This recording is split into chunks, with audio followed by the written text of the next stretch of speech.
Yay! It works. Welcome in, Hello. everybody. Welcome, everybody, to episode 5 of Tofu Tech Talk. And I am here. This way.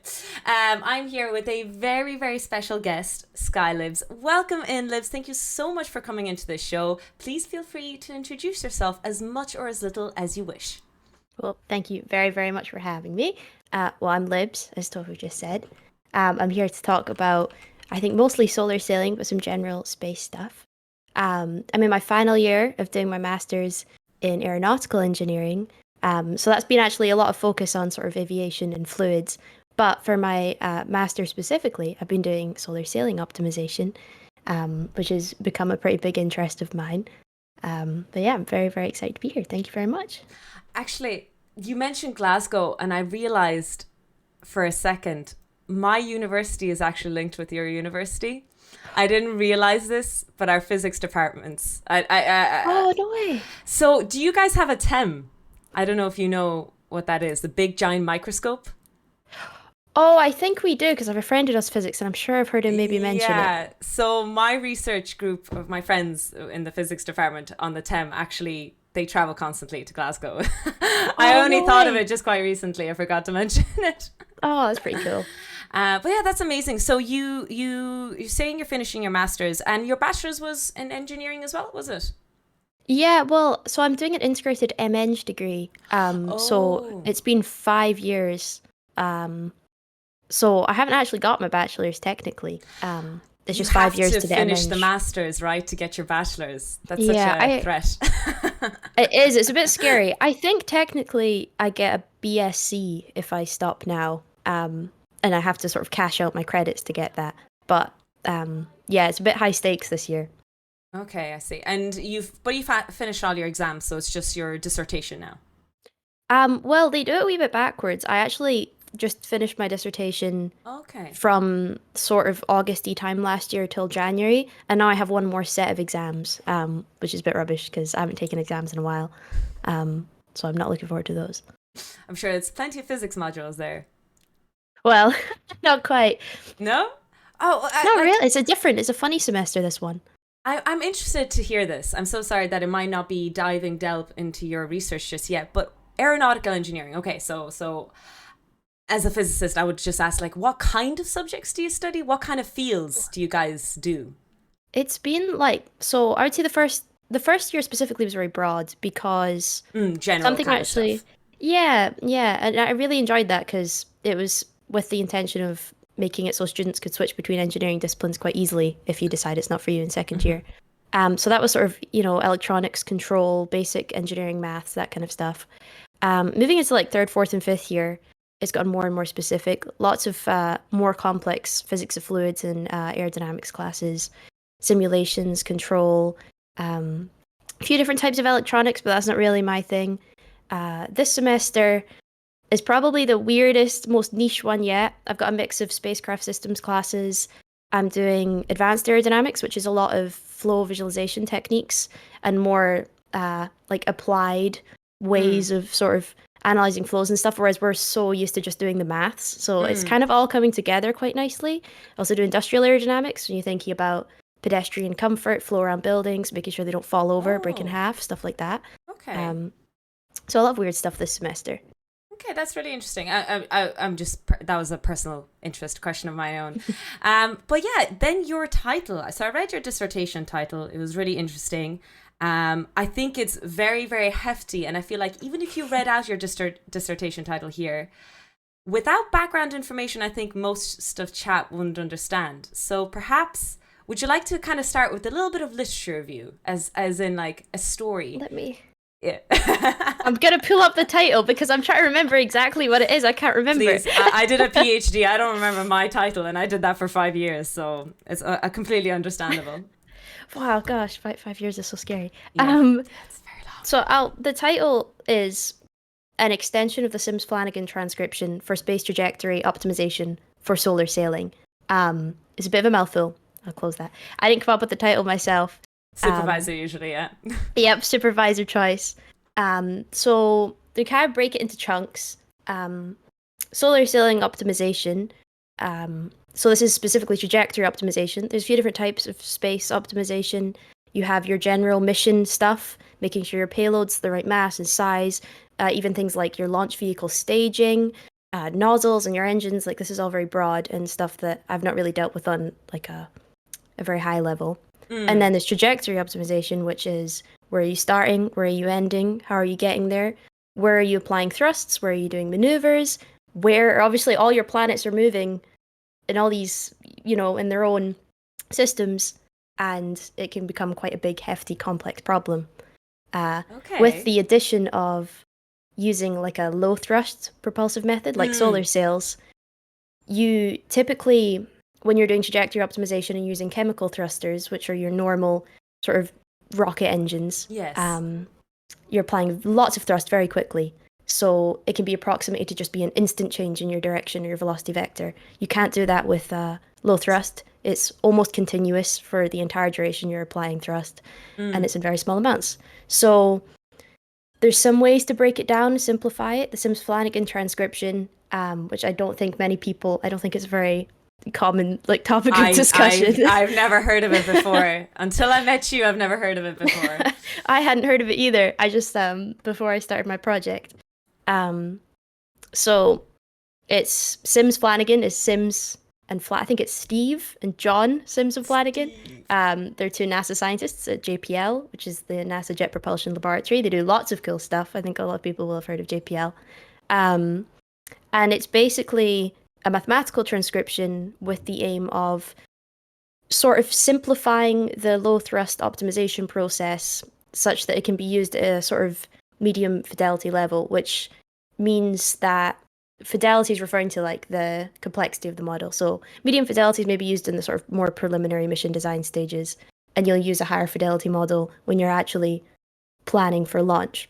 Okay, so, like more complex equations and more complex coding involved in the more advanced stuff, while you just do the basic stuff in the earlier stages. Yeah, absolutely. And taking into account less perturbations and things like that. So you're neglecting a lot of things and making some pretty big approximations, which the Sims-Flanagan has a few big ones. I don't know if we want to talk about that right now. I don't know if we want to get right into it. I can understand that it's there's a freaking word I'm kind of getting stuck in my head, something similar to my thesis. Are they a set of like equations that are kind of like updated? Like you get information and you update your equations. Is that the kind of procedure, the Sims-Flanagan? Yeah, sort of. So the Sims-Flanagan transcription itself is more about how you break the trajectory down into pieces, how you discretize it. And it also has its own procedure for implementing gravity assist maneuvers, which is actually another part of my project. Not in the title, but a big hefty part of sort of using the transcription was. Gravity assist is really cool. Do you want to explain it a little bit more, just in case nobody heard of the term gravity assist before? It's a really cool concept. Yeah, it seems like totally sci-fi, but it's actually very commonplace now in any sort of long distance or interplanetary travel. So they're often called like flybys or swing by maneuvers or something like that. But it's basically the process of you're swinging by some celestial body in order to gain an additional, we call it delta V. It's like usually what you call just in space for some reason, any sort of applied thrust or maneuver gives you delta V. That's how they talk about it. An example was the recent OSIRIS-REx mission. Before it headed off to the asteroid Bennu, it actually swung around Earth. So it launched and then swung itself around Earth, which is insane to think about. But it's pretty commonplace now. We were talking recently on my science and tech sessions of the recent launch that's gonna, it happened already, but I forget, it's not Galileo. I'm trying to think of the name of the project, but they're going to go to the moons, the Galilean moons. They're swinging by Venus twice first, Earth, and then launching to Jupiter, which is mad to say the least, but it's so insane how they use gravity assist. Like, it's so important to use it because it's so efficient, from what I understand. Fuel efficient to do so? Yeah, so there's different ways to think about it. In my paper, for the sake of computational efficiency, my gravity assist maneuvers actually used an unpowered swing-by model. And because the solar sail only makes a tiny amount of thrust, that's not too bad of an approximation to make. But also another thing that makes gravity assist really, really useful is you can do a powered gravity assist where you turn your boosters back on or ramp them up during the gravity assist maneuver, during the height of when you're swinging by. And that's just, I don't know if it's too technical. I don't think it would be. Okay.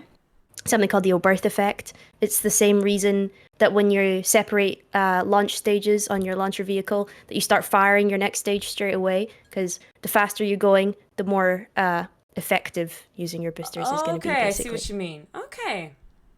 That's really interesting. And then just before we move on, solar, your whole topic and your whole discussion is about solar, not flares, solar sails. There we go.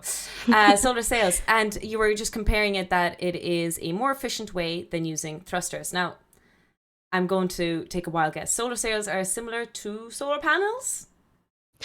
Not quite. This is, I No? think, quite a Oh. common misconception. There's two common misconceptions, is that it's like solar cells, Mm-hmm. similar to solar panels or solar arrays, Yeah. or that it uses the solar wind. Um, so if anybody doesn't know as well, solar wind is from its charged particles, like photons, electrons, that come from the sun's outermost layer, the corona, but they've kind of got nothing to do with solar cells. It uses solar radiation pressure, so it's actually momentum from photons. So it's not really, we're not really concerned with charge. In fact, charge is kind of just a little bit of an issue, because you can get sort of charge accumulating on the sail, and that can be a bit of a problem. But it's using solar radiation pressure only. Solar radiation pressure. Holy smokes. I Mm. didn't even cover that before. Do you think you can go in a bit more detail of that without getting too complicated? I think so. So photons, Mm-hmm. light. Like particles? Yeah. So My quantum is coming in. they're. Let's go. Sorry. You probably actually will be able to describe parts of this a lot better than I can. So if you have any sort of surface and your photons hit it, Mm-hmm. there is actually a noticeable pressure, and when they hit it, they'll impart momentum on your sail. Mm-hmm. The reason they're really shiny is because your photons will reflect off, which obviously we can see. But that means that they impart momentum when they hit the sail, but they also impart a second dose of momentum when they bounce back off. Oh. So it can be kind of a difficult concept to grasp, that um, photons can impart momentum, given that they'll still be traveling at the speed of light, and their mass shouldn't change either. So it's a little bit complicated. Again, that's probably where sort of more quantum view would be better Mm. to describe it. But yeah, it's simply photons bouncing off the sail. I think majority of where you were talking was kind of conservation of momentum. It was basic Newton's laws, basically what's applying. We covered Newton's laws yesterday, and chat is just calling me out on it, so ignore what they're saying. There's a few there's a few interviewee questions, and I hope we answered kind of passively a lot of them. Some of them seem to be a bit on more of the humorous side, but there was a question about why are gravity assists more common now than in the past. But I don't know if that's necessarily true. We're a bit deterring from your dissertation. We'll go back to it because this is kind of your interest topic we're kind of going to talk. But just before we move away from gravity assist completely, is that true that gravity assist is more popular now than it was back in the day? I'm not sure. I don't know when the first instance of an actual successful gravity assist was. I I'm feel actually like not sure. it's been happening ever since the first any launches have been happening, right? The Apollo missions all did gravity assist. All of them did. Again, I'm no expert, so Yeah, I'm not sure when the first one is. I think we've just gotten pretty good at them. I can't say exactly. I'm not sure what like the numbers are in terms of how often we're using yeah. them. But I think we've just realized that they're just absolutely integral to getting anywhere sort of far away, and they're so Fast good at enough. saving fuel. But obviously, in the case of solar cells, you don't actually have fuel or propulsive mass that you're ejecting to move yourself, so it's purely for the sake of saving time for solar cells. But usually it's fuel is like the number one constraint on a space mission, and running out of fuel is often what cuts them short. So Perfect. With two more questions, and I'll move on to the dissertation properly a little bit more. But the directionality of the light source have any impact on this? I'm guessing on the solar sails. The question was referring to. I'm guessing the directions of the photons does. From basic physics, I'm going to take a wild guess that if the angle is off by 45 degrees, you're basically having the power of the photon. Is that right or wrong to say? yeah, so it definitely does have an impact. In fact, one of the outputs of my program I did for my dissertation is the angles. The sail basically tacks itself similarly to like a boat sail to steer. Oh, So cool. the direction, if you think of like if the sun is here and you're here and the photons are bouncing off like this, Yeah. you're gonna go this way. So it does make, yeah, you can steer your solar sail, and there's different ways of steering your solar sail as well. So is it more of a directionality assist rather than energy, like a thruster? Does that make sense what I'm asking? It's not so much to push I'm assuming we're talking about a probe here or something like that, right? The solar sail. So it's not to push it faster, but rather to adjust its directions. Well, it could Or is do it both? both. Okay. It can be the sole means of propulsion, Okay. driving it through space. It obviously, compared to any other, even other low thrust methods like electric ion thrusters, it's only generating really tiny, tiny amounts of thrust. And again, maybe we'll get into a bit more detail about that later. But yeah, it could be the sole means of propulsion. It's only a small acceleration, but because you're out there for a long while, it accumulates shockingly quickly. Theoretically, this is a common question people ask, is how fast can they go? Yeah. Theoretically, It's 10% of infinite. the speed of light. Oh, I was going to say it's going to be infinite, right? Because it's just a non-stop acceleration process, right? I'm actually not sure why it caps off at 10% of the speed of light, but that's what I've been told. I'm going to take a wild guess that it's material. It's material dependent, that that's the maximum it can withstand. Yeah, that would make a lot of sense. Wild guess. I'm not sure. We'd need to get a material scientist then involved in here. But 10% speed of light is so fast that will actually experience relativity. That's insane, yeah. That if is you think insane. About it. If someone sat on that. It will be interesting. So far, there's not been a lot of practical demonstrations of solar sails. There's, I think, the first proper one was in 2010, and that was by JAXA. Oh, wow. And are there any probes that are being launched anytime soon, or anything with solar sails that you know of? Well, there's a big one from NASA coming up. I read it was going to be in March, but I've not heard anything recently. I think early 2024 is still promised. And that's the Advanced Composite Solar Sail System that they're planning to launch really soon. But it's still in the stage, the technology is still in the stage where a lot of the missions are purely to prove it works rather than like another actual secondary mission. For instance, the Advanced Composite Solar Sail is just going to go into a pretty low orbit and demonstrate some new sail, deployment mechanisms. I see. So far, they've kind of just been proving the technology. I'm so sorry. We got loads of questions, but while we'll stay on track of the dissertation, I think we can jump back on all of these theoretical questions, I think. I'll try and answer, or not me answer, but I'll try to ask Libs them a bit more. But just to stay on track of your dissertation. So you talked about solar sails. You explained to me what they are. I think I got a basic grasp. And then you explained the Sims-Flanagan not equations. What did you refer to them as again? Transcription. So this is a method. Okay, if you had to say it in 2 lines again, how are they associated with the solar sails again? What do they exactly do? So the transcription is a mathematical formulation made to simplify the optimal control problem that you're given when you're dealing with a low thrust optimization. The original transcription was actually written for solar electric propulsive spacecraft.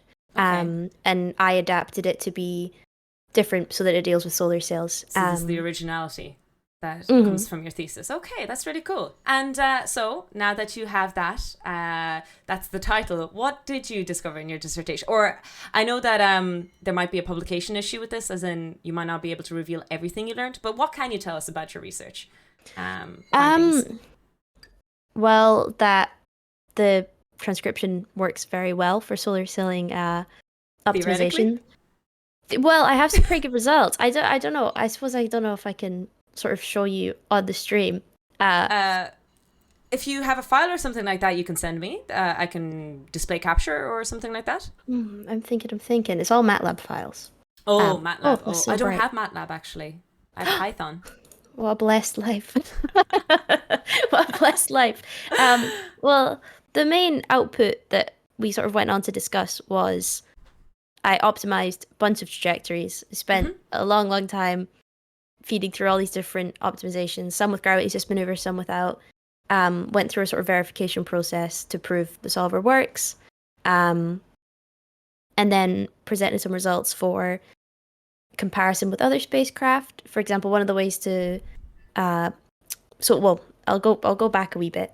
Yeah, no For worries. validation's sake, we compared it with angle outputs from other solar sailing optimization programs, which there isn't a lot of yet. I'm guessing there's not So much publication at all, and if there is, they don't really reveal that publicly, don't they? They keep it to themselves. yeah, there's actually a couple other adaptations of the Sims-Flanagan transcription for I don't think it's solar sailing specific, but low thrust trajectory optimization. One of them's called Malto, and you can only use it or have access to it if you're working for the US federal government. Stuff like that. It's all very We kept heard away. sirens in the background like 5 minutes ago. And the FBI isn't coming to your door now, are they? I don't know. I don't know. But mostly it was proving the solver works, proving the results could be compared with other low thrust trajectories, and showing that solar sails are a viable alternative option. There's also a really interesting paper, and this is a little bit of a tangent as well. We love tangents over here, so please keep on going. That showed a solar sail was capable of carrying out the DART mission, or the Double Asteroid Redirection Test mission, that was carried out a couple of years ago. They basically did all the maths and optimization showing that a solar sail would be capable of carrying out that mission as well, which I thought was really cool. Sorry, I totally forgot what your question was. Wait, what did I ask?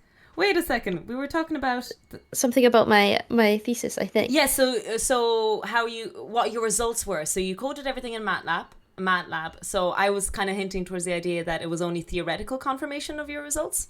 But you said you got some really interesting results out of it.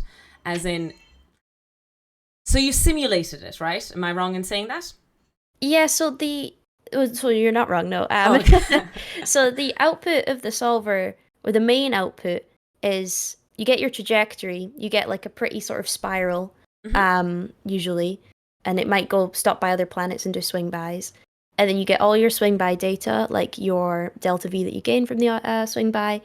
You also get the sort of integral part is you get your control angles, your optimal control angles to get from A to B as quick as you can, with time. So you get these nice graphs of your control angles with time for your mission. There's also some other outputs, like it'll tell you your optimal excess launch velocity, which isn't always just as fast as you can go, because if you're trying to encounter another planet, of course it's motion with respect to the Earth. Sometimes if you launch the wrong day, it might take you twice as long to get there just because the positions aren't lining up so well. Okay, so you were basically able to simulate using gravity assist, using solar sails, and you showed. Is there anything interesting out of the parameters? Like you were testing the moon, you were testing Mars. Was there anything specific like that you were testing with your code? I don't really understand what you mean by sort of testing. Oh, sorry. Testing Mars, for example. So I'm going to assume correct me if I'm wrong. You have a probe. It has mass, and you are using the delta V, like you were discussing there, the gravity assist, and your solar flares. You have some simulation of a source output, the sun, i.e., the photons, right? And it's approaching a swing by or landing, or just how to swing around, let's say, a planet Mars. Or what was your coding? What were your parameters for your? What were you testing? If that makes sense. Yeah. So I was wondering. I have to explain the parameters for the sort of optimization program. Would be too hard? I don't think so. I might have to like sort of go back a wee bit to like what it actually did. So what it's doing is solving an optimal control problem using the Sims-Flanagan transcription to like simplify it a wee bit. Okay. An optimal control problem, an easy way to describe it is sort of like if you have a car and you want to go from A to B, and you need to know what inputs you need on the steering wheel and the pedals to get there within some constraints, like don't hit the curb or stay on the road, things like that. So you have constraints, you have an objective, which might be time or fuel that you want to minimize, and then you have control inputs being, steering and pedals and stuff. So it's kind of a simple way to say what an optimal control problem is.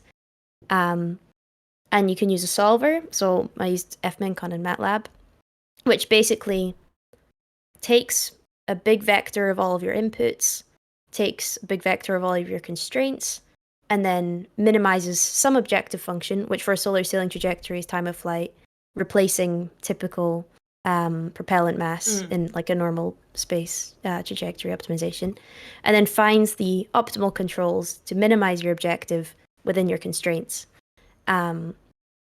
So my objective was time of flight.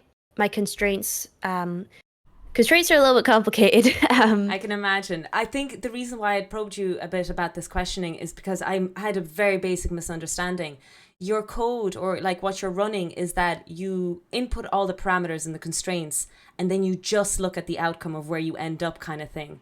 It's not that you're going to be controlling, as in, am I misunderstanding that you're just inputting everything and then you see where it can go, or what are its maximum possibilities, or what are all the possibilities of the outcome.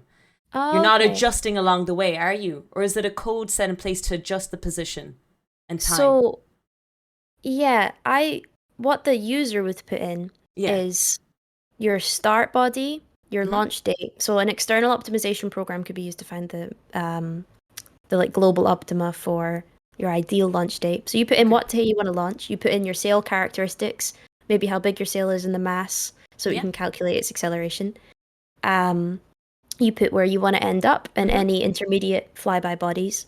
And what the solver outputs is the sail controls, so the angles necessary to get from A to B with the minimum time of flight, as well as optimizing the gravity assist maneuver itself. So Mm-hmm.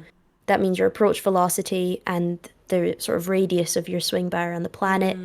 Mm. And also, if for instance you want to rendezvous to a different planet, meaning you are arriving matching the velocity of the planet and its position, it can make sure you're going to do that.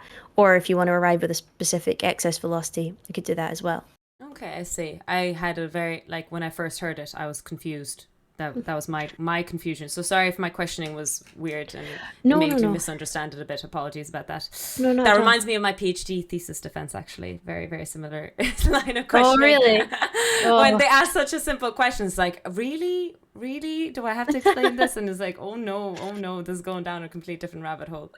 no, So not at all. apologies about that.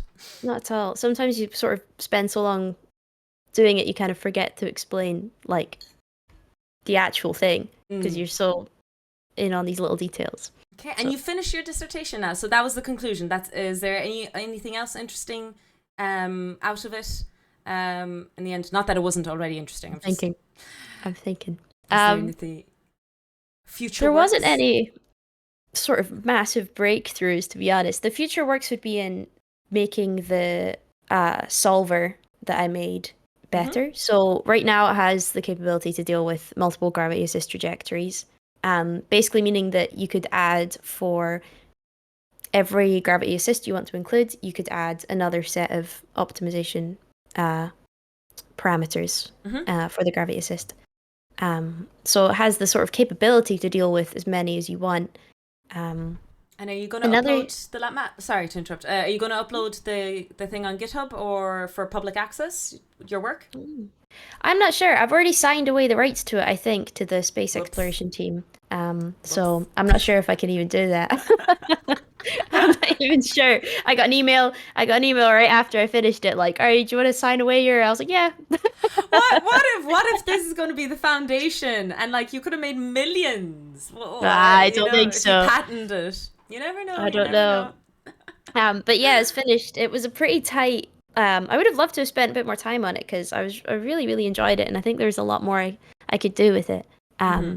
But the way that the MEng degree works, which is a little bit stressful, if you do a BEng, you do 4 years of lectures and exams, but over your fourth year, you're also working on this project. For the MEng, you do 5 years, and your project only spans one semester.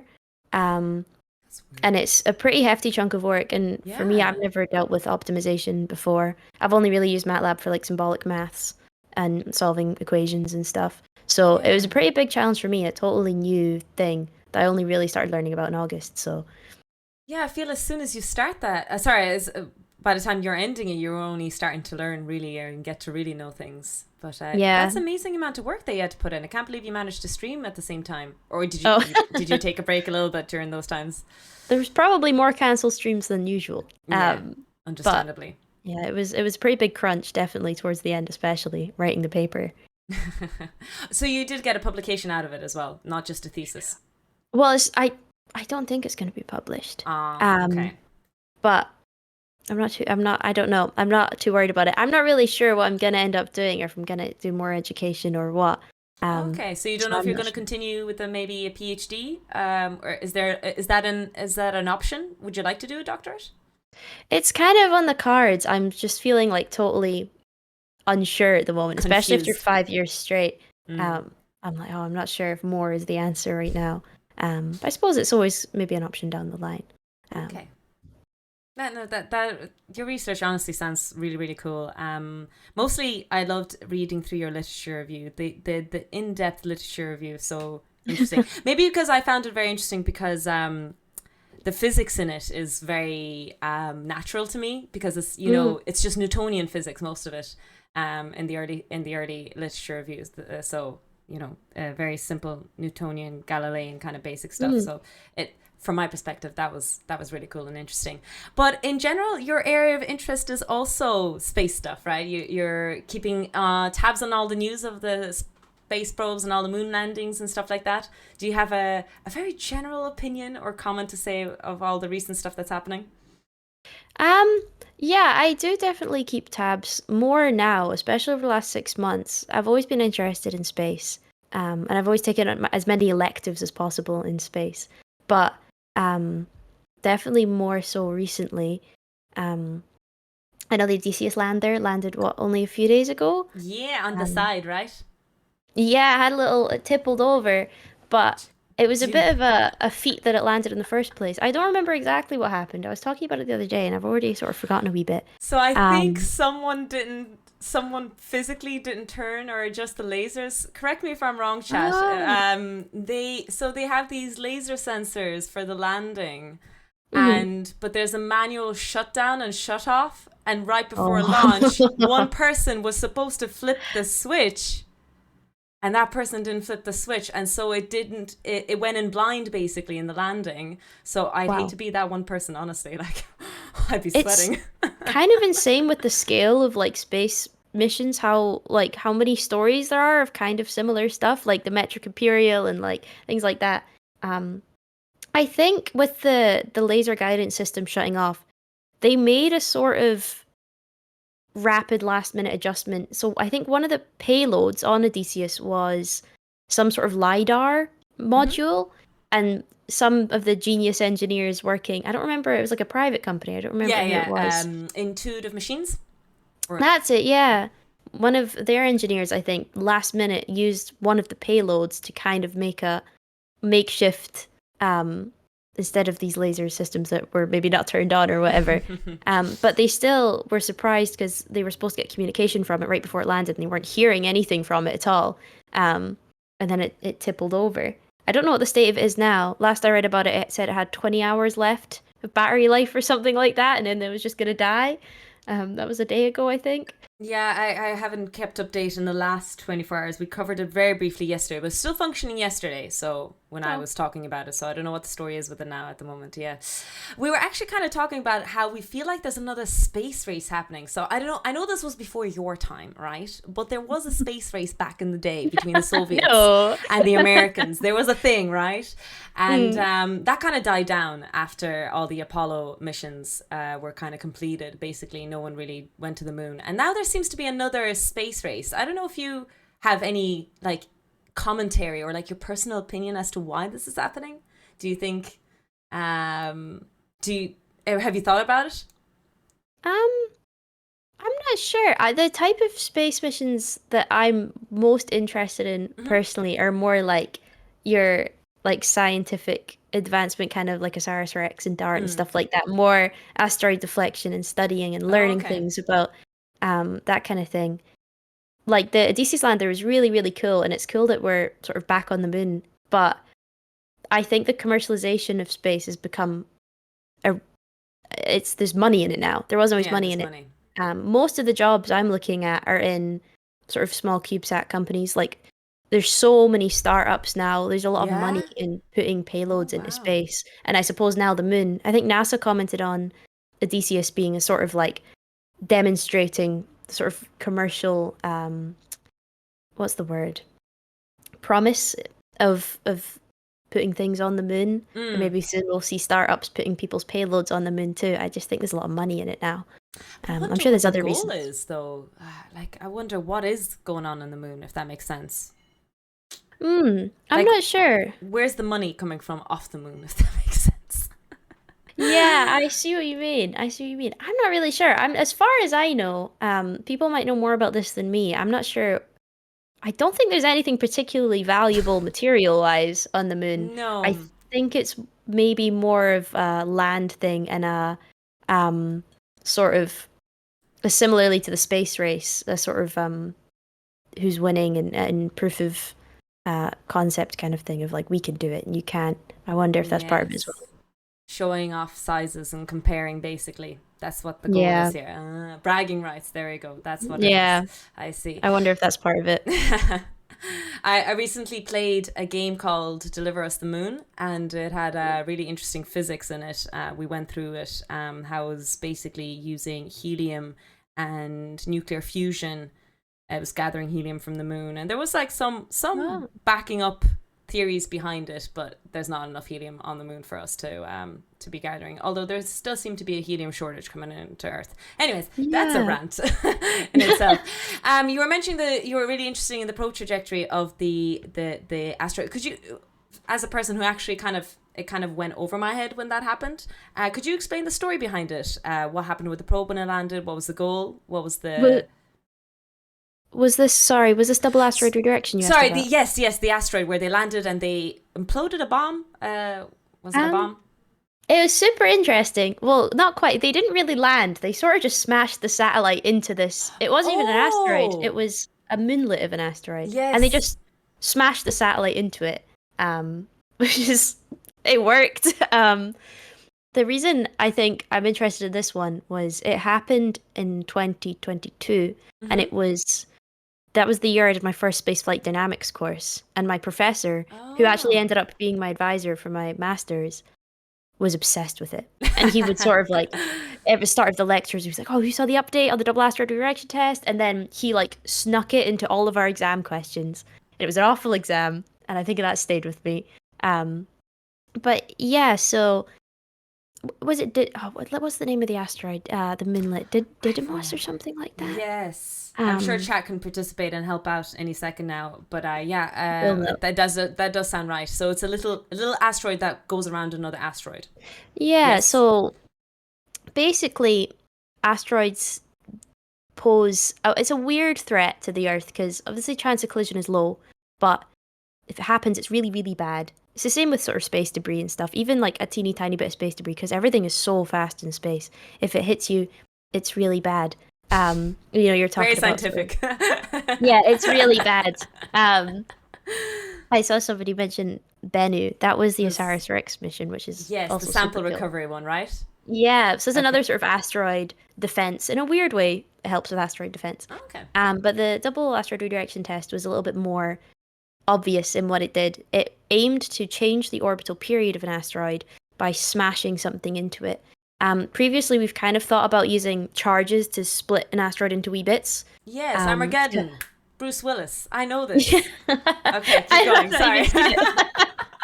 um, so that's not quite as effective as I think we'd hoped. Um, Okay. but the double asteroid redirection test, it aimed to change the orbital period of the moonlet by 72 seconds. And I Okay. think it changed it by 32 minutes or something. It was like way, way much, Oh, it was very, wow. very overly successful. Um, and the reason for that was not only, again, talking conservation of momentum, not only did the satellite sort of smash into it and the satellite stopped, um, it also, which was hard to account for and accurately predict, kicked up a lot of debris and made a crater in the side of the moonlet, Hmm. which fired off it backwards, pushing it even further.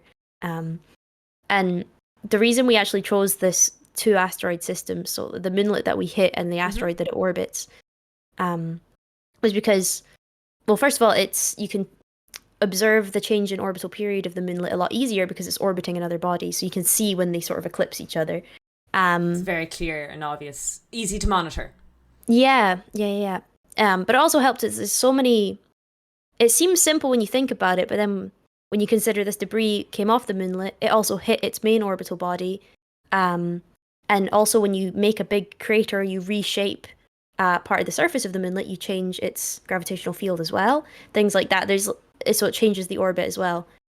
So it became quite complicated. So although it's good that it was overly successful, it's sort of like that's the kind of thing we're aiming to more accurately predict, because Yeah, the obviously something was calculations were going to so occur. off. So, like, Yeah. what's wrong with our physics? Yeah, exactly. It's framed as a big success, but you think it'd be good if we actually knew exactly what was going to happen when we smashed into it in terms of defending the Earth and everything. It would be Yeah. nice if we knew. But there's so much we don't know about that kind of thing, which is why we're doing it, I suppose. Yeah, Um, testing it out and seeing.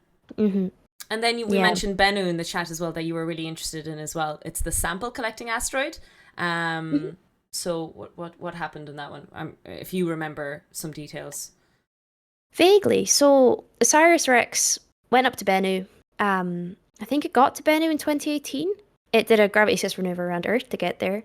And this is an interesting one. So I think this actually might be something that chat might correct me on, but I think it was maybe the first time we actually successfully brought an asteroid sample back to Earth with a I satellite believe like that's that. correct, yes.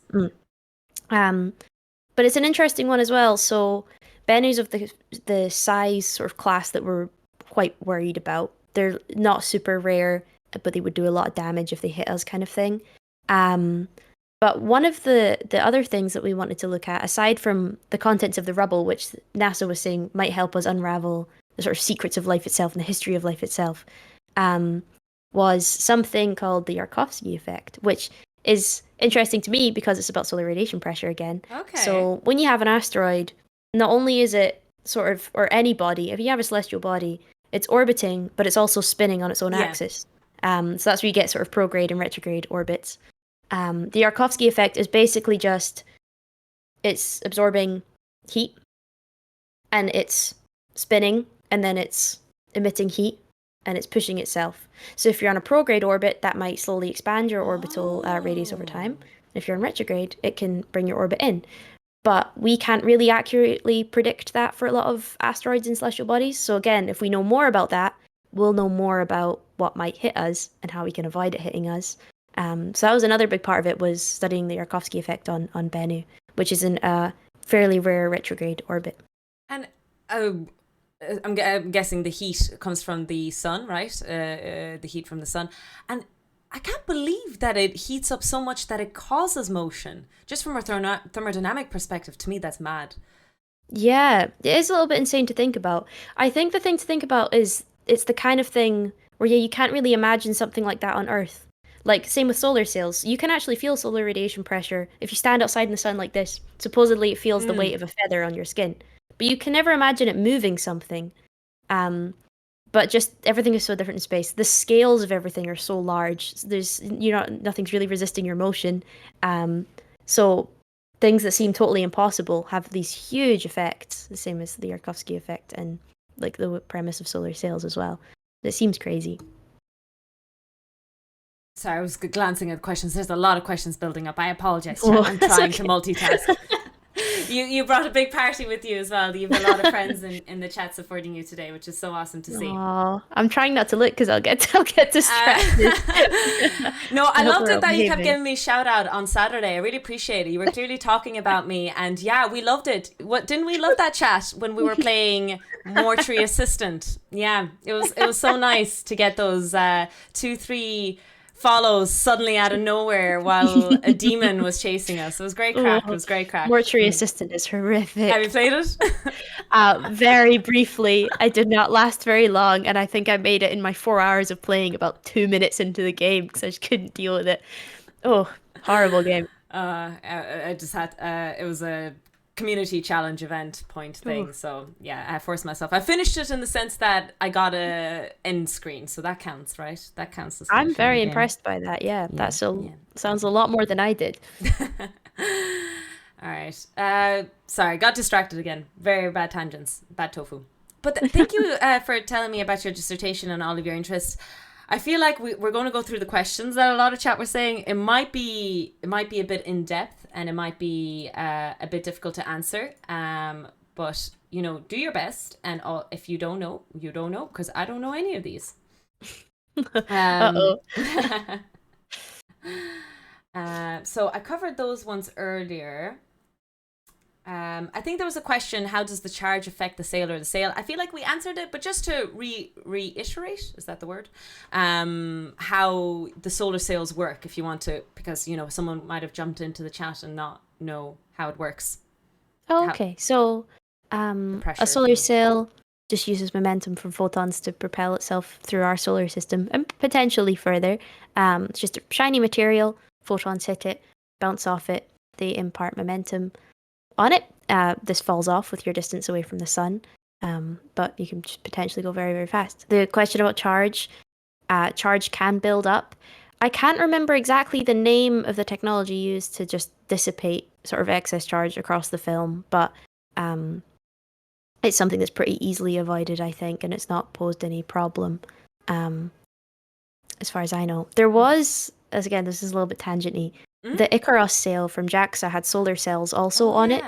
So it was just a regular solar sail, but it also had solar cells to generate electricity, which it then used to power its sort of steering and attitude control devices, which is really cool.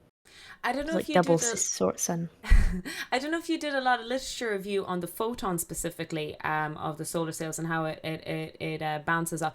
Do you know the equations? Are they just standard Newtonian equations, like of momentum and or does it go into quantum a little bit? A little bit, as far as my understanding of it goes. This is kind of what I started with right when I first took on the project. I spent a wee bit of time just trying to figure out exactly what the hell a photon does here. Yeah, and like how it's giving momentum and all this kind of thing. As far as my understanding goes, it's kind of a combination between Newtonian and quantum physics mashed together. So, like for me and just doing engineering for ages, momentum depends on your mass and your velocity, and then if two things that are certain weights or masses hit each other at different velocities, then you have your sort of momentum conservation going on. This uses your momentum defined by your energy as a fraction of the speed of light and sort of Planck's constant and stuff like that. So it's way more physicsy than I'm used to dealing with, definitely. But it is super, super interesting. There's the book that I sort of hugged throughout my entire project because there's not a lot of literature or like sort of good solid literature on solar sailing was written by Colin McKinns. So I would, if you're sort of that super interested, I would really recommend reading that book. He actually studied at the University of Glasgow, which was really cool because I didn't know that. I took the book out of the library and I was like, oh, here we go. And I opened the first book and it was the first page and it was sort of thank you to the Uni of Glasgow for teaching me all this. I thought, oh wow, that's pretty cool. But that book has a very good in-depth discussion of how it works. Another big simplification that I did in my model was that your sail is perfectly reflective. So basically a mirror. So every photon that hits it bounces off it absolutely perfectly. So in your equations, that means your momentum is just doubled. So your acceleration from solar radiation pressure is doubled. That's not really the case in reality. So again, I feel like I kind of skipped over so much stuff. Yeah, it's okay. No worries. If you want to go back, it's okay.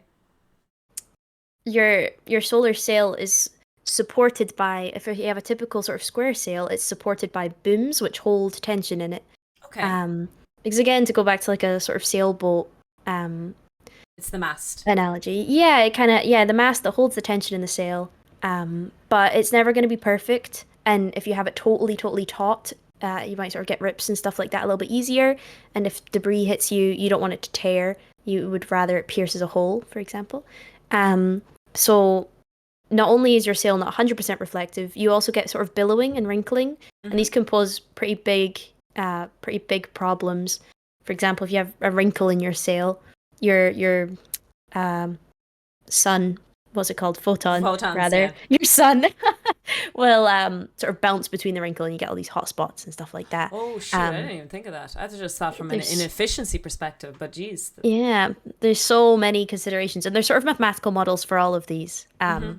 There's crazy. It is absolutely It crazy the almost amount of feels like your considerations. project would need like the participation of like 6, 7 tiny experts in the tiny fields and then clash together to make it work properly. Am I wrong in saying that? No, I think you're probably right. I can't even imagine like the high fidelity or like Mm. final stage mission planning programs, and the considerations have to be immense. Even things like eclipses, um, things like that, because obviously you're not going to generate thrust from a solar sail if you're in the shadow of a planet. Um, Coding that into an optimization program, this is not super easy, and the runtime is going to be crazy when you Yeah. start to consider these I things. think we hear stories about this all the time in any space launches and anything. All the most major accidents that happened in history with space travel, that it was Yeah. just this weirdest, tiny, insignificant detail to us, like the heating and cooling of a O-ring or something so simple like Hmm. that, and you just wouldn't have thought of it, and Mm. that's what affects the whole mission, basically. Yeah. There's so many considerations. They have this huge big knock-on effect. I'm trying. Uh, Another question was, why don't you use the energy that hits the sail with an ion thruster? So the suggestion is the photons that are hitting the sail to be used as energy to thrust it as well, like use an ion thruster. I'm assuming that's the question. But if I'm not mistaken, this is the misconception that we talked about, that these are solar sails, not cells. So they can't Yeah. absorb energy from the photons. Am I right in saying that? Yeah, exactly. So so you're talking about ion thrusters. So Mm-hmm. you're talking about solar powered ion thruster, SEP, solar electric propulsion. And when you see these, like in DART, you see these satellites that have these big solar arrays or sort of solar panels, and they use solar cells that collect energy from sunlight, and they use that to generate an electric field that ions are accelerated through and expelled, which generates thrust. A solar sail in its purest form doesn't have solar cells. Those awful terms all sound the same. Um, so it doesn't sort of collect this solar energy. It is just using the momentum Yeah. generated from it. Okay. Very good answer. We're just going to go power through as many questions as possible. Does this mean that'll be difficult for the solar sail when it's directed towards the sun, gravity of the sun notwithstanding? So, do you know actually of any story of or setup? Because it does seem like we're talking about a probe or whatever we're launching into space with solar sails that'll be moving away from the sun. But what if it's directed towards the sun? Can it work? So yeah, they're quite well suited towards inner solar system missions Oh, because um, you just get more acceleration from solar radiation pressure when you're closer to the sun, and also the sun's pretty big. So but isn't it the pressuring it the ideal other mission. way? Yeah, it's a little bit kind of complicated to think about in terms of there's some good, again, it's sort of explaining it with my hands. There's some really good diagrams. It's complicated when you think of orbital angular momentum. You can reduce your orbit size, even though you're sort of technically getting accelerated away from the sun. It's a little bit complicated. It's again, it's everything's in 3D as well. Oh. Um, it's kind of hard to grasp and it's really hard to explain as well, I find. But ideally, the sort of optimal solar sail mission would be to sort of swing around the sun because the amount of velocity you get from that would be insane because the sun is so big And the and you're getting gravity. that crazy, yeah, you're getting that crazy extra solar radiation pressure as well. Okay. It is a weird one, and talking about them slowing down is actually a pretty big part of the discussion because um, if you don't have any other sort of boosters on board, that could be a pretty big struggle. Um, and another thing to think about is you can use gravity assist maneuvers to slow down. So, for instance, I know isn't exactly what the question was, but if you're approaching Jupiter and you need to slow down, there's the notion of doing a swing by around one of its moons to slow yourself down for rendezvous. Oh, against its which not orbit. What is it called when it's on its axis? Against.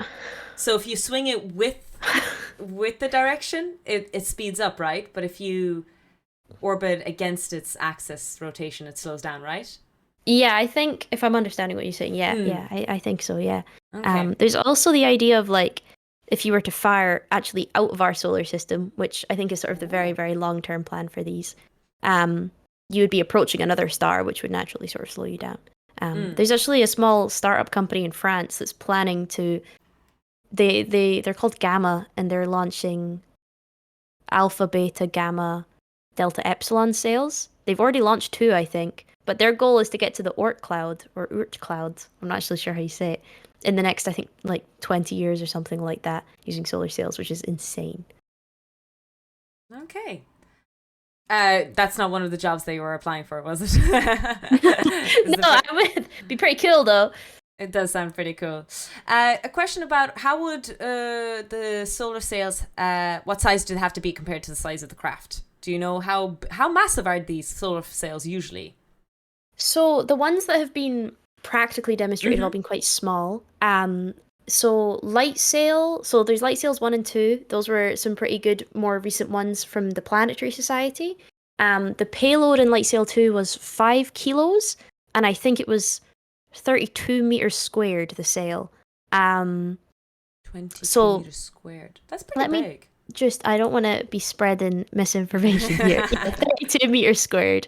Um, and the payload was only 5 kilos. So obviously that's a Oh, like that's what's a it have? tiny payload. Yeah, which for sort of CubeSat applications, which things in sort of general space Mm. applications are getting smaller and smaller, and we're doing really well at fitting things into CubeSats now.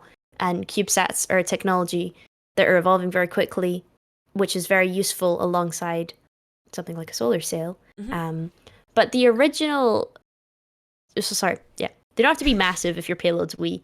Um, the way that you define the sort of usefulness or characteristic acceleration of a solar cell um, is dependent on the ratio of its area and mass. Mm-hmm. Characteristic acceleration is the sort of metric you can use to compare solar sails to each other, and it just means the acceleration that it would experience at 1 astronomical unit from the sun. So light sails 2 characteristic acceleration was 0.0058 meters millimeters per second squared rather, which doesn't sound like much, but But it it's actually, exponential. yeah, and it reached 550 kilometers an hour in 1 month. So it was going pretty fast, light sail 2, by the end of that month, even though these numbers sound really, really tiny and Yeah. it's a pretty small sail. Um, there was a more interesting solar sail in the 70s proposed by NASA for the Comet Halley rendezvous, Oh. and it was a very interesting one because they were trying to put up a 900 kilo payload using a solar sail that had spokes, spinning spokes, that were, I think, more than 7 kilometers long was the plan. It never happened, surprisingly. Um, Shocking. yeah. So the practical missions have all been relatively small, Mm. um, but in theory, they could be huge. So Damn. That's amazing. I'm guessing there'd be an involvement in nanocarbons? What's the word I'm I'm thinking of? Is I'm it not sure. nanocarbon? I've not heard of nanocarbon technology being used in solar cells. My brain Um, is lagging. I'm not sure what the word. I feel like I have a. The ACS3 is using weird composite booms. Okay. Um, I'm generally you have just sort of like a polymer film covered in like aluminium or something like that, and it's all only microns thin. It's really really tiny. I think the JAXA's Icaros sail Mm-hmm. was 0.0075 millimeters thick, the actual film. So if like that's maybe a way to think about it is how teeny teeny tiny thin that is. Yeah. Um, yeah, so very very very very very thin. Mm. Those are must like, and the what if there's like a solar flare as well? Then with the pressure of the sail, could that actually be damaged by a solar flare? Do you know about this? I don't know I'm if not. I'm excess not sure. photons. Yeah, I'm not entirely sure. The only thing I've really looked into is I know that at its maximum effect, the solar wind is still, I think, 10 to the 4, like a factor of 10 to the 4 smaller than the effective solar radiation pressure on a solar cell. But I don't know in terms of sort of flares in solar activity, how much that, Mm. or peaks in solar activity, how much that will affect it. Yeah, Um, I'm no expert either. I was genuinely asking out of Yeah. So I have no idea what I'm talking about. I'm genuinely asking questions because I don't know what's going on. No, they're good questions. Jimmy asks, is there any movie, book, or TV show that has represented solar sails relatively accurately, in your opinion? Have you heard of anything? Not that I've seen. I'm pretty bad at like movies and stuff, to be honest. My favorite movie is Treasure Planet, which is not an accurate representation of solar sails, but it's but that's solar cells, right? Or is it solar sails in it? Well, do they not have like boats that literally have sails in space in Treasure? Like that's not quite, but it's like a nice idea. I think they said solar sails in Treasure Planet. I remember it because that's how they were charged up, right? Oh, I don't really remember. I don't really remember sails, actually. Yeah, I love that cartoon. So good. I haven't actually watched it since I've learned about solar sails. So I wonder if I'd watch it now and be like, that's not right. You need to rewatch it. Do a movie night in your Discord and rewatch it and take notes. And it's like, the science isn't right here. The science isn't accurate here. Absolutely. There's a DS9 episode. I recently watched it where they were going to Bejor on solar sails. I remember that episode. It was really good. But I'm a Trekkie, so I don't know. Do you watch any Trek, Star Trek, Star Wars, any sci-fi? No. I grew up. My dad is a huge Star Trek fan growing up. It was always on the TV, but it was always kind of like, sometimes I think when your parents are into something, you're like, yeah, it's not cool. Like, so it was always on TV, and I was like, I see. Yeah. It's okay. Star Trek is generally, it's probably for the older generation, so it's understandable. For more older people. I'm just, I know there was a lot of questions asked, and I'm so sorry. A lot of them were lost in the chat because I'm keeping track of them via the channel points. So if you guys have any last minute questions, it's a very cheap thing. Ask a question to the interview. It's 50 channel points. Sorry? Yeah. I'm also just having a little... all right. Look to say hello to I haven't actually... So if anyone wants to use it, you're more than welcome to. I think I've insulted half the chat about calling them older generation for liking Star Trek. It's okay. I feel like a total imposter because sometimes I'm so young, and like I feel old apart from when I'm doing anything academic, and I'm like, oh, I'm just a little baby and I don't know anything. No, I think from my audience perspective, I think you'd be very young for sure. So I do feel like I called out. At least my friends in the chat have been all called out by calling them old here. So apologies for that. Gosh.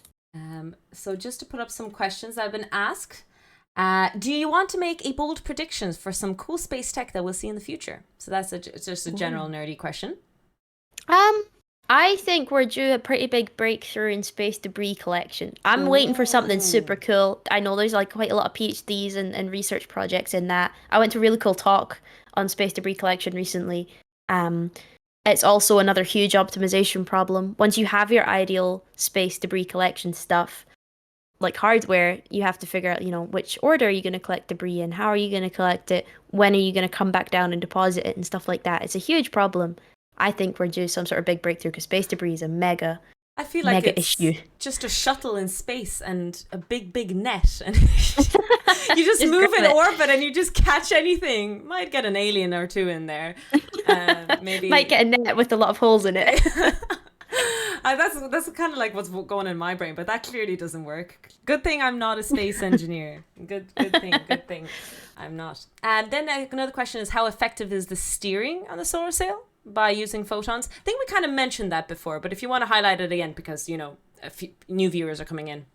Yeah, so again, my research was very sort of theoretical, and it was all in my computer. But practically, you can have again, like the square solar sail is the only one that's successfully been demonstrated. That other one I was talking about with the spokes is called the heliogyro configuration, which you have like these crazy big spinning legs. There's also the potential of having a disc one, which is pretty cool. There's some cool like images of how the heliogyro was going to look for the Comet Halley mission in the 70s. Yeah, it was never made. It was like a 2-tier system with 12 spokes on each tier that were 7 kilometers long. And do they orbit as well? Well, they spin. Rotate, They're on they're on an angle, so they're spinning. The idea being you need less structural support because you've got the centrifugal force. Or centripetal force. That's kind of the Um, basis of a lot of the, again, this is past your time, but Space Odyssey kind of idea and Interstellar. Well, Interstellar might be still your time, but anyways. I think I've seen Interstellar. There we Interstellar's pretty go. good. Okay, we've seen one movie. Yeah, I'm bad for movies. Sorry, back to the Yeah, steering. sorry. So for the square sail, which is the only one we've actually seen, there's two main ways I know of steering it. You can have these tip vanes, which are, if you kind of think about them as just being extra little sail surfaces on the corners of the sail that are sort of triangles that you can just tilt around. Oh, like Um, little flaps. yeah, like little flaps, kind of same to like an aerodynamic control surface, Airplane. except instead of lift from fluid motion, you're using just this pressure. Okay. Um, the other way, which is really interesting, this is how the Icaros sail did it. I don't remember what Icaros stands for. Um, I just think it's such a good name. But it's so they had the solar sail, it had solar cells on it, which generate electricity, and they used this electricity to power liquid crystal devices, but it's run electricity through these devices, which Oh. were on like this border of the sail that would darken areas of the sail, meaning that it was less reflective and generated less thrust on different parts of the sail. So if you darkened half of the sail, you generate a moment and you're going to steer your sail. So by darkening areas or making areas less reflective, you can steer it that way as well. And JAXA successfully demonstrated that, and that was one of its mission Okay. objectives. That's really cool. I didn't even think about it. Oh man, the amount of work and the amount of coding and the amount of actual, Mm. like, goddamn, that's a lot of work to make it, to be able to make Yeah, that work. It's it pretty is mad if you think absolutely about insane. it. So that I think I'll take off a few questions that sound similar. There was how do solar sails regulate speed? Would you know the details of the tech of that? You mentioned liquid crystals a while back. What other ways are there, including that one? Oh, I in don't terms think we of, talked about oh, that. sorry. Sorry, I was muttering. Oh, Apologies. in terms of regulating speed, unless you're approaching a planet that you're trying to have a rendezvous with, or you're approaching your target, or you have a swing by you want to be a specific velocity for, it's not really a case of like you can obviously you're not throttling, you're not turning up and down. You're just accumulating velocity over the entire trajectory. Um, as far as I know, it's just more a case of steering yourself where you want to go. What if Or you as go you too say, turning fast? off. Well, I don't think that's been a problem so far. I'm not sure. Um, I think, as you say, I suppose potentially you could darken or make the sail less reflective if you needed to slow down or needed to accelerate less, I suppose. Mm. Um, but it's less of a case of it's weird. Orbits are weird, and the energy involved is weird, and slowing down and speeding up and changing your sort of orbital momentum is kind of a weird thing to grasp. And the fact you change your trajectory by changing your sort of orbit and stuff, I don't know. It's a little bit Mm. complicated. Mm. Um, I don't know if I have a great answer to that one.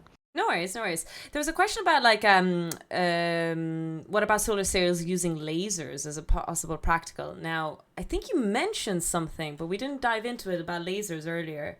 Do you know how to answer this, or have you any knowledge on lasers? Um, yeah, so it's not something we've done yet. It's something that in the like long term of making it a useful technology is something that we've considered. And since the development of the idea, it's been considered. So Okay. I think I don't know if maybe it was when I mentioned earlier when I was talking about keeping tension in the sail. Another reason you might not want to have excess tension in the sail is because if you fire a laser at it, it can cause a big hole. Um, the idea is, Fry I it. believe, yeah, yeah, basically. The idea, I think, is to have sat satellites with lasers on them that will fire at the sail and give it a big boost, basically in the direction you want it to go in, and just get it going. Mm. As I say, it's not been done. It's not been done practically yet, but It's I an think idea that that's exists. Mm. yeah, and I think it's not super far fetched either. I think it's something we might actually see. I don't think there's any concrete plans, but I think I have faith that we'll see it at some point. This question was actually asked twice. I apologize, Smog, that you had to ask twice. And it's just talking about kind of continuing on the lasers about the idea of putting it on the Lagrange point. Do you know you know what I'm hinting towards? Uh, Sort of. The The reason I'm smiling is because I got asked a question quite similar to this when I was doing my presentation for like Presentation, my okay. defense. Yeah. So Lagrange points, these are a weird one that I've not really considered in my solar sailing project. I've only ever really thought about Lagrange points in space when I've been talking about like solving the three body problem and stuff like that. Um, so it's not something I know a ton about. And that was basically my answer on my thesis defense as well, which was not a great answer.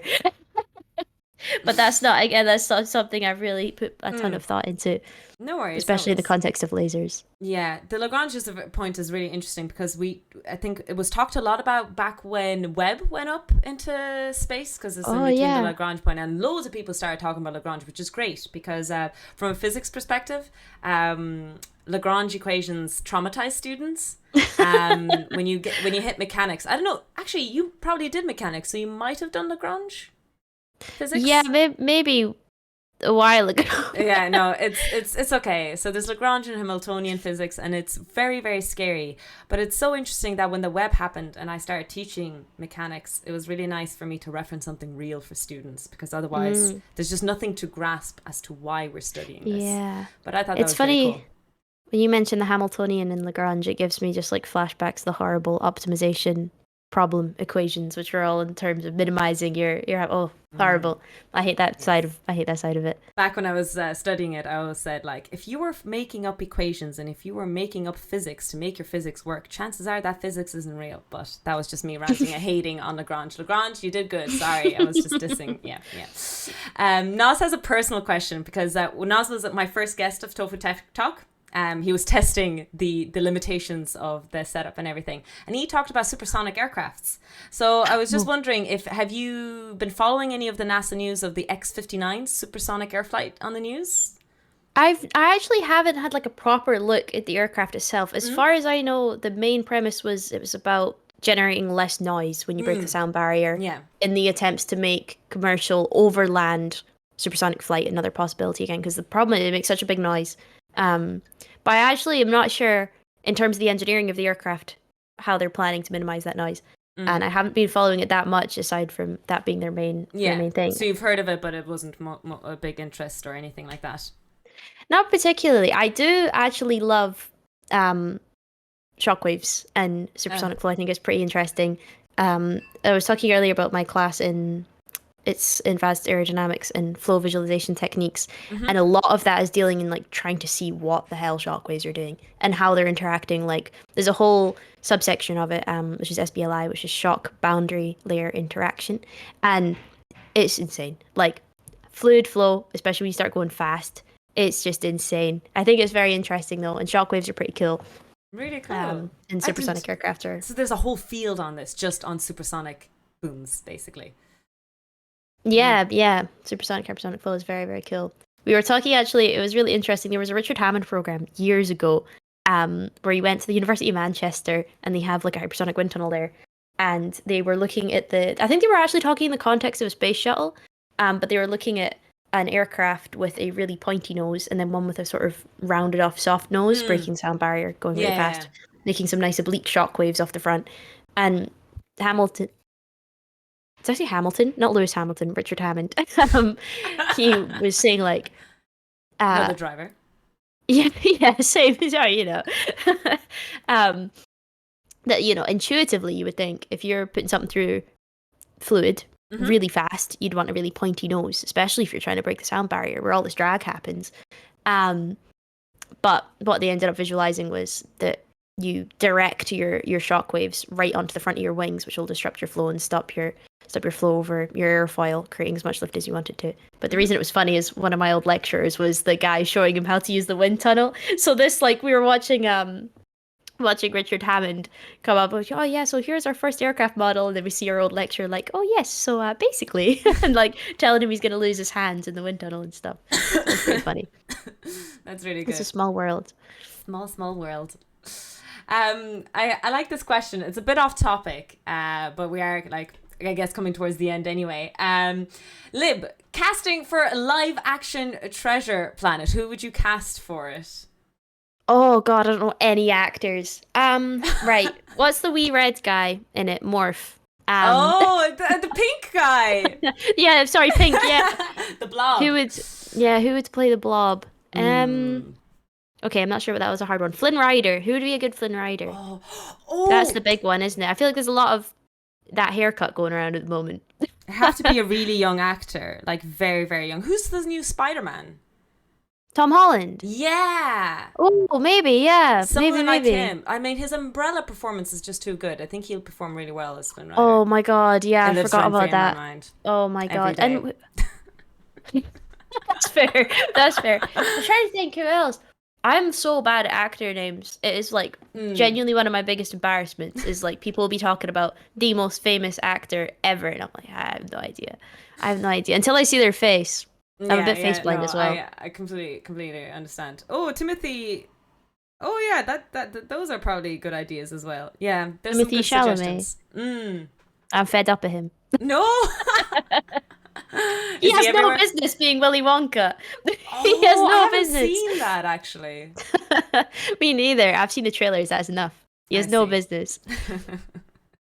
I see how it is. But yeah, thank you so much for participating in this amazing conversation. We talked about a lot about space stuff. I know that you stream on Twitch and that you're finishing your masters. Is there any idea of going full-time Twitch streaming while you're approaching unemployment? I heard you say on your stream.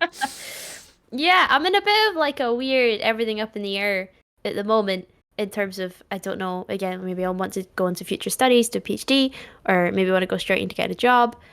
Either way, I imagine there'll be some period of unemployment in the middle, and I love streaming so much. And I'd like to see maybe what direction I can take it in. So I imagine at some point there'll be a full-time streamer arc for me, which is a bit of a scary thought, Absolutely. but I know. it's something I I love. think a break is needed. I'm kind of in a similar boat in the sense that I Mm. finished my PhD a month ago, and Oh, I kind of needed a break because um, basically my bachelor's, my master's, my PhD all took 10 years to do, and I never took a break. And then so I've just been in education all my life. So this little yeah. streaming break that I'm doing honestly is so enjoyable, and I'm so glad I did TofuTechTalk and I get to meet people like you.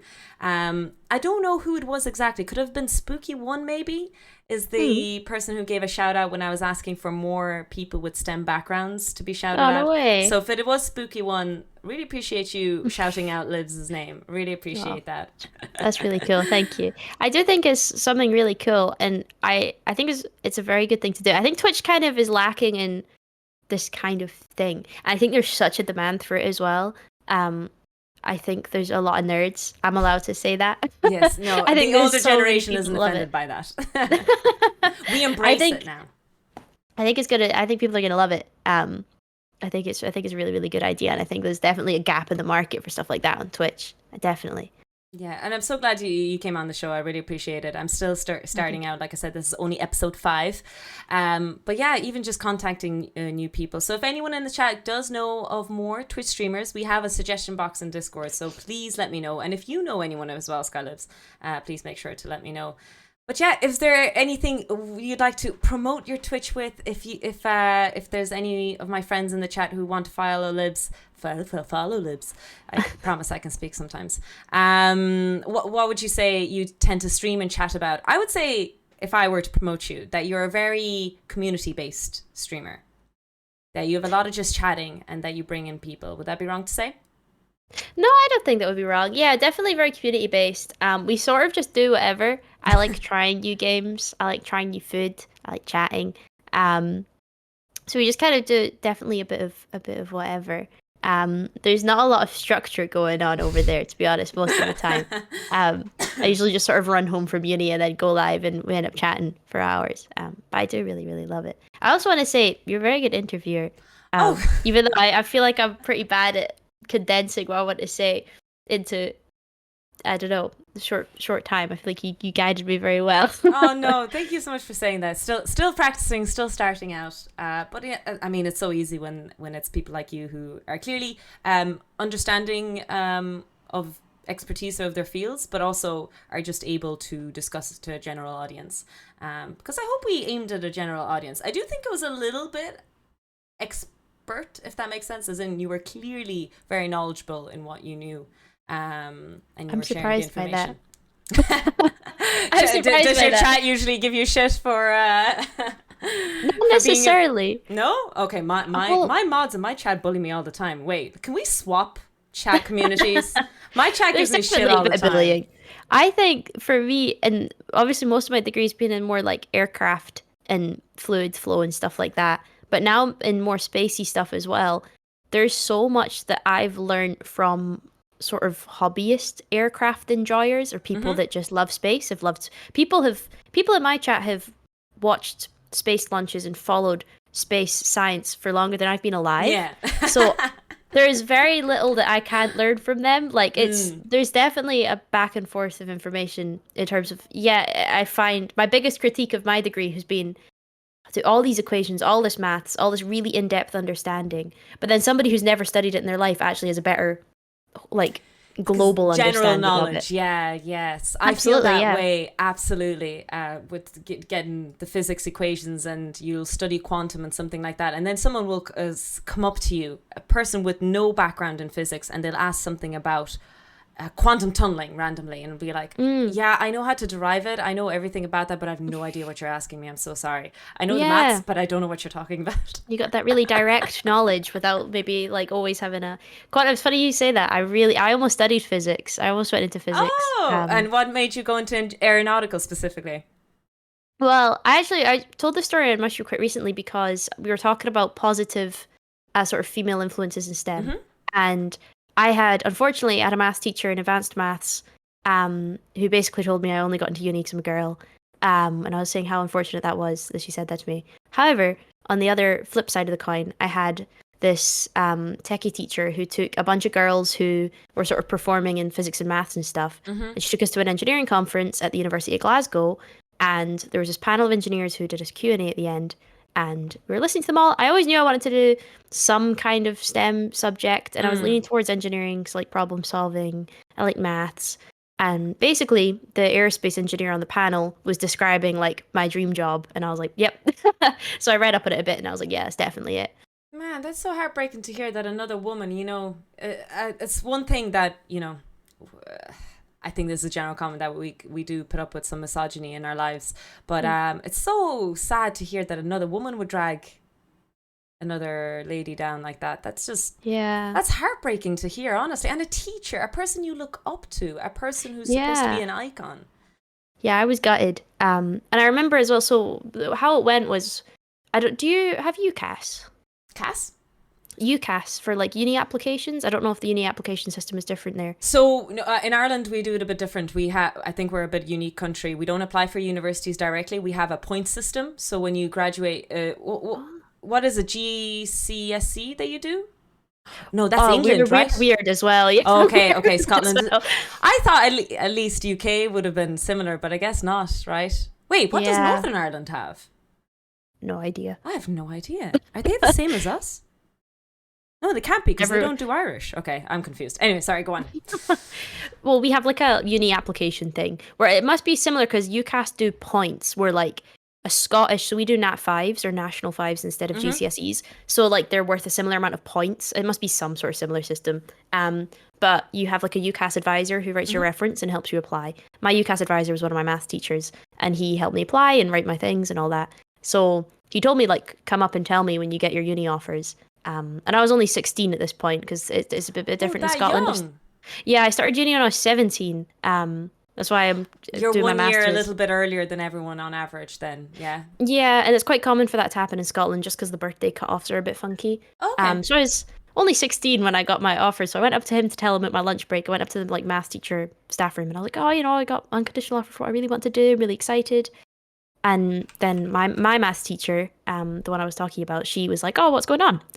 And I went into her room and I was like, "Oh, I got an unconditional offer for what I really want to do." She was like, "Oh, you know why that is, don't you?" I said, what do you mean? She went, "Well, look around you next time you're in my advanced maths class and tell me how many other girls there are." And I was gutted. And I wish I said something because there was only one other boy in my advanced maths class that applied for aeronautical engineering. And I sort of trumped him in grades and stuff like that, you know? So I was like, in terms of the two of us that got in, I definitely proved my right to be there, I think, sort of objectively rather. And I just never said anything, so I was just shy 16-year-old. But I would quite like to go back. have a word. Oh no, I'm Mm. actually really heartbroken a little bit hearing that. Like I Oh, said, I'm sorry. it's your fault. It's just awful to hear that Mm. there's yeah, especially in your age. I'm so sorry. I don't mean to bring up your age a lot, but you are very young. Like you're our youngest, like one of our youngest guests here, and probably one of the youngest amongst us here. And it's just so hard that it's so irrelevant still to this day. For fuck's sakes, sorry Yeah, for swearing, but like, it is. god It damn is it, insane. you'd think we'd be Yeah. progressing by now. Yeah, as I say, it like absolutely sucks that she would say that to a wee girl. Mm, But I'd say on the flip side, this other teacher basically said like, I can imagine it was even worse when they were wee, and she was just saying, "I wish I knew there was other things I could do when I was interested in STEM." She was mm, like, "I like being a teacher, but I didn't know there was other things I could do." So yeah. she took a bunch of us out in her own time to show us, and that definitely had an impact on what I ended up doing. So there's good as well. I think that comes of it. Well, it's physics is lost that you went into engineering, of course. So but like I know that there's anecdotal disses and shit going on between physics and engineering. They always diss each other and hate on each other for some reason. I'm kind of really anti against that idea. I think I try to promote it as best as possible in my chat. I wish I was an engineer because I don't know how it is in Scotland, but in Ireland, in a lot of engineering positions, like anything mechanical, Mm. electrical, you actually have to have that engineering degree. As Mm. in, you have to have that engineering dial because officially, like on my degree, I have a master's in applied physics and I have a PhD in applied physics, right? Hmm. You would think that I'm basically an overqualified, slightly overqualified engineer. Like it sounds Mm. like that, but it's not. I Yeah. will not be hired because I do not have an engineering degree. Engineering is very Right. specified, very safe. Like there's a safety protocol in place. Hmm. So I can't be hired for any engineering job because you need to be an Wow. engineer. There's Yeah. modules and courses trained completely different, and it's very Yeah. important to know your things. And you can't just Yeah. put anyone in there. Basically, is the point. So I think that you did a really good shout of choosing engineering personally. And obviously aeronautical means that you have the options of working with any space programs, and you're applying for some stuff now. I don't know if you're comfortable in explaining what kind of jobs you're applying for. Oh Um, no, yeah. I'm totally fine with that. So last year I had to apply for some jobs for my master's. I was originally going to do my master's in industry, um, but I ended up doing it with the uni. And I was back then, this was just over a year and a half ago, maybe. I was applying for jobs in sustainable aviation and stuff like that. Obviously, a lot of aerospace jobs are defense, and you find yourself often really? you'll be, oh, hugely, yeah. I mean, like, so I took a very useful class called Auto Vehicle Guidance Systems in my fourth year, which ended up helping me with my project a lot because a lot of optimization and autonomous vehicles, Mm-hmm. basically, and guiding a car, avoiding obstacles and stuff like that. But you realize that a lot of it is for missile guidance. I take a radar class currently, and the maths will In literally be you're Scotland! flying this fast, and sorry, your mic cut out there. I didn't actually hear what you I was said. screaming in Scotland. Air defense, missile defense. Yeah, Really? that's so much of the jobs. It's actually like it's a big part of the discussion is like, are you going to sell your soul to Lockheed Martin, BAE Systems, all this kind of thing? You're going to design missiles. One of the jobs we look at jobs together because all of us are sort of job seeking at the moment, Yeah. and there's lethality engineers. How lethal is the missile that you're going to make? Obviously, Holy missiles have to be smokes. aerodynamic. They have to, we'll have questions in our radar class that are literally like, if your plane is moving this fast, how can you use radar to hit this target with this missile? I had to code missile guidance systems as one of my projects last year. Holy It's smokes. a huge thing, yeah. It's not what I'm gonna go into, but it's definitely I relevant. really grew up naively. Like, I joke about this all the time. Ireland doesn't even have a fucking army properly. Like, we don't have anything here. So it's mad to hear this. A lot of the funding, yeah, a lot of the funding comes from, I mean, also is relevant in the space discussion. Even satellites observations can be used for malicious reasons. Rocket technology goes hand in hand with dropping bombs on people. I mean, Mm. we were talking about the space race. Sputnik 1 was launched with the R7 rocket that was extremely powerful because it was supposed to drop hydrogen bombs, and they didn't know how much the hydrogen bombs were going to weigh at the time. So Lovely. it's all I hand didn't in know hand, that. isn't it? That's so interesting. Hmm. I didn't even realize Yeah. that was the way Sputnik was going to be launched. Oh, sorry, what launched Sputnik and what was this plan? Yeah. Damn. That's why, like, if you want to work for NASA or SpaceX or anything, the states require you to be like a US citizen because it is also just like bomb technology, like rockets or rockets, like, Yeah. um, but yeah, I'm applying mostly for space systems engineering jobs. And you said Um, there's a lot of startups, yeah? Lots of startups. I've applied for a few jobs at startups, also some bigger companies in, say, space exploration and research, which is what I'm really interested in. A lot of CubeSat companies and space startups deal more in the logistics of putting clients' payloads up into space, and there's less engineering per se involved in that. Still a lot, but it's just different. And it's more business oriented, I think. Damn. I can't believe just that. Like, I always thought that was like an America thing, funding and military, but it seems like it's most of the world, to be honest. I Mm. suppose in the current environment with all the wars that are happening basically Yeah. at different random points in the world. It's really A sad to lot hear. of a lot of the funding is, yeah. Even like if you're doing, for instance, I've applied for jobs in space exploration research that are funded by weapons companies. So they take their research basically as they're doing space exploration. Is that the idea behind Yeah, it? you'll kind of struggle to find even like Osiris Rex. I know there's a lot of discuss. I'm not actually that clued in on how the money works in these situations, but it was NASA and Lockheed Martin that did Osiris Rex. Um, I think it's quite hard to find something that has no links at all. There's a new space park in Leicester that's really cool, and it's funded by Atomic Weapons Establishment. Stuff like that, like Atomic weapons, lovely. AWE, yeah, and I mean, I went to an aerospace recruitment fair recently, and there was like big protests. They were shutting down the stalls and stuff, like throwing paint at them and stuff, because BAE Systems was trying to hire us, and I think they just do bombs. I don't really know. Yeah. It's wild you say this. Like, we had a guest quite recently, homozygote. If one of my mods doesn't mind giving him a shout out, he was one of my guests here. He was a microbiologist, and his big topic was politics of science. And it was so sad to hear that basically all the funding in the US, do you know, any postdoc position in biology, chemistry, physics, anything, is funded from the military branch. Everything. Yeah. Imagine being a university postdoc, but you are funded ultimately by the military. It's Yeah, wild. it's insane. It's extremely relevant in aerospace as well. It is, yeah, it's a little bit sad.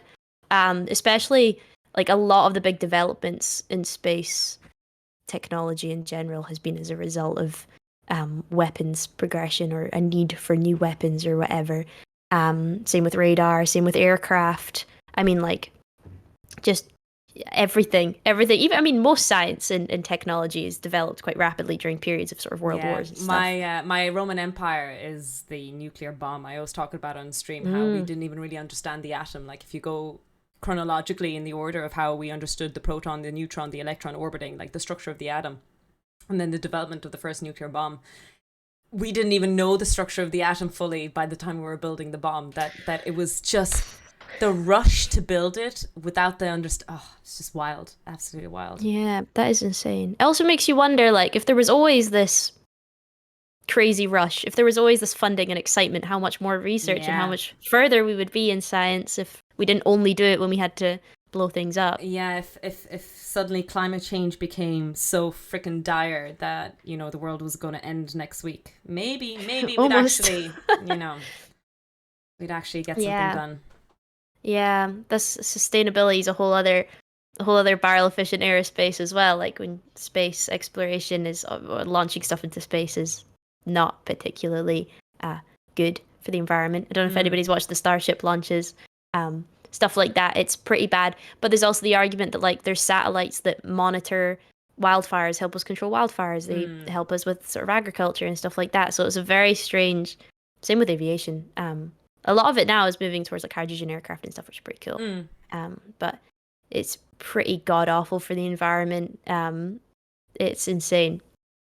Yeah, not something I thought of when I started the degree. The climate change, environment is things that will be more linked to my research as well. It's the biggest thing I have an issue with all of these things is that you can recognize the problems, but I don't think there's a solution, like one nice solution out there. Like we can sit here and say everything that's wrong, but unfortunately I can't come up with a good overall solution for everything. No, it's a pretty big, pretty scary thing to think about. Yeah. I'm not sure. It would be nice. It would be nice to contribute to some sort of sustainable solution at some point in One day. my career. I think that'd be nice. We did go off on a tangent, but that I'm glad that that's one of the things that our streams at least overlap on. It happens quite often on my stream that we do science and technology, and I don't think I do much of science. Very little science is happening during science and technology. But yeah, we went on a rant, and I really appreciate still that you took time out of your day. Libs, really appreciate it as we're approaching towards the end of the stream. Do you have any last words to proclaim? Is there anything you'd like to say before we leave? Or maybe was there a point you made that you'd like to redact? A point I made like to redact? I'm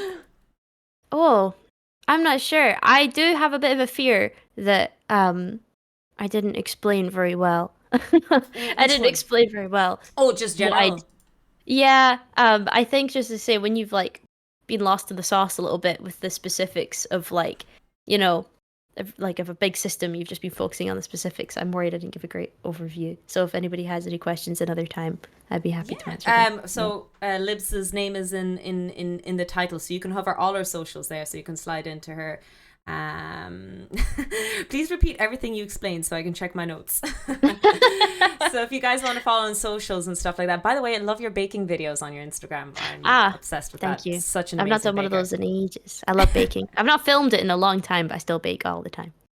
It's absolutely phenomenal. I think it's really great. I am going to raid over to Clem, which is a friend of mine. It's his birthday today, so I'll raid over to them. If one of my mods could apologize that I'm not going to say anything to Clem, because I need to say my goodbyes properly. But everyone, thank you so much for hanging out. I really appreciate it. Liz, thank you so much for sharing as well that you were going to be on the show. Clearly a lot of your friends came in today to support you and hang out with you today, so I thought that was really amazing. Thank you so much for having me. Thank you everyone for showing up. I had a wonderful time. All right, I will press the raid button. We're going to raid to Clem, so if one of my mods could apologize on my behalf, not even beham. Really appreciate it. But other than that, good night, sleep tight, and make sure the bedbugs bite, because the bedbugs deserve plenty of kink. Goodbye.